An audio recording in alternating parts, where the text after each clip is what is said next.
এইটাই হলো সেই জাদুর দরজা। খুলে যা সিমসিম, তাড়াতাড়ি করে গুপ্তধন ভিতরে নিয়ে আয়।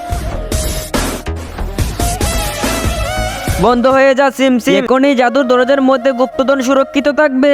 এই সালা 2 টাকার জাদুঘর, এখন থেকে এই জাদুর দরজার মালিক আমাকে বানিয়ে দে। এই জাদুর দরজা আজকে থেকে তোর। যা চিকু মোস্তান, খুলে যা সিমসিম।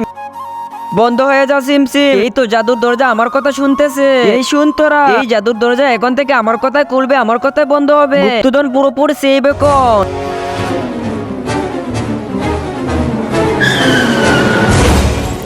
আরে বস, এটা কি করলেন আপনি? আরে তাড়াতাড়ি চল, গিয়ে দেখি বেঁচে আছে না মরে গেছে। এই সালারা, এটা কি করলি তোরা? আমার নাগিনকে মেরে ফেলেছিস। নাগরানি, কি হয়েছে তোমার? উঠো, তুই আমার নাগরানিকে মেরে ফেলেছিস। আমি তোকে অভিশাপ দিলাম। তার আগে তুমি যদি টাকার চেয়ে মাকে বেশি ভালোবাসো, তাহলে ভিডিওতে লাইক করে চ্যানেলটি সাবস্ক্রাইব করে দিও। তুমি যদি লাইক সাবস্ক্রাইব না করো, তাহলে আমি বুঝে নেব তুমি মাকে একটুও ভালোবাসো না। তুই আজকে থেকে কথাই বলতে পারবি না।